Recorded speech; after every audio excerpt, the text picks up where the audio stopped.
not a midday sweaty. In Germany's Neander Valley, limestone miners dug up something they had not been bargaining for. Fossils, femurs, ribs, a skull cap, all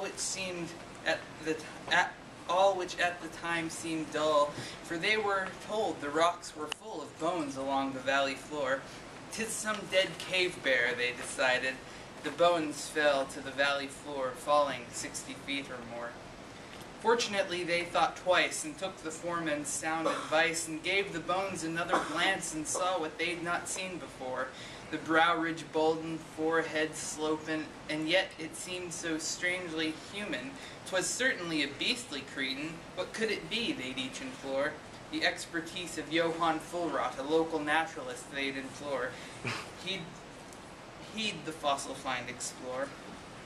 After Fulrott analyzed the skeleton, he was so surprised the creature was so humanized. It was no cave bear, that's for sure.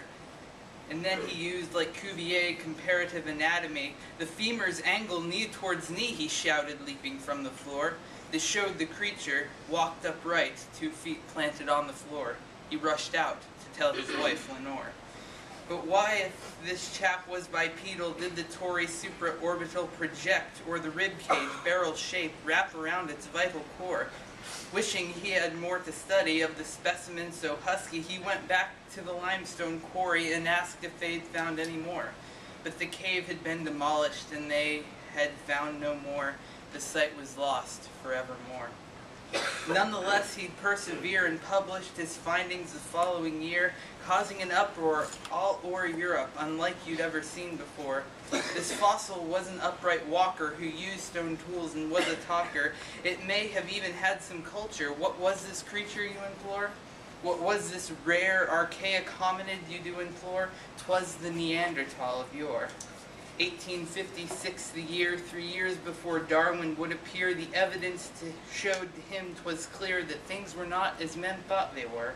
You see, the European view had faith that Genesis was true. They laughed at evolution too, and gave white folk the highest score. Deep time, pah, they dated Earth at 4 years and 300 score. 6004 if you weren't sure. And after more discoveries, William King named the species Homo neanderthalensis in year 1864.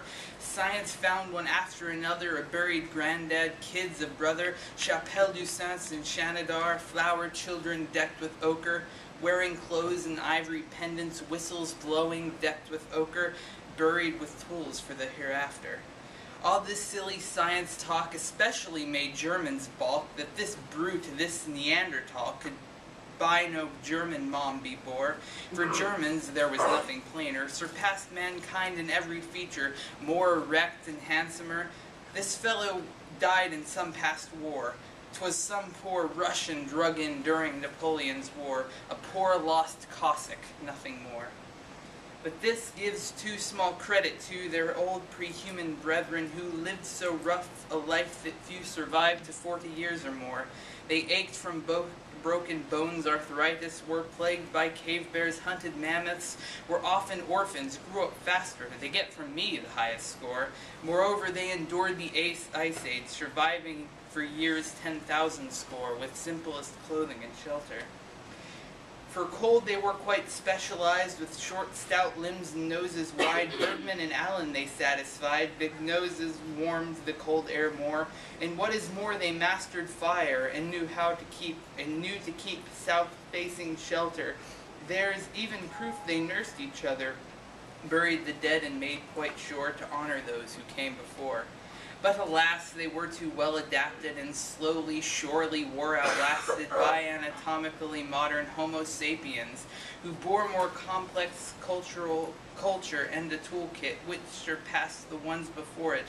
It was the Oregonation toolkit. 'Twas better than Levallois by far. The blades of these new tools passed up Mousterian flakes by far. The caveman lost forevermore. Thus ended the Neanderthal, outlasted by men once per all. Their blended tools the Châtel Peronian could not even out the score. Forsaking caves and mammoth shelters, man would take up dreary chambers, write sad poems about ravens, and pen quaint, curious books of lore. Neanderthal, the Ice Age master, became the stooped caveman of lore, fossilized forevermore.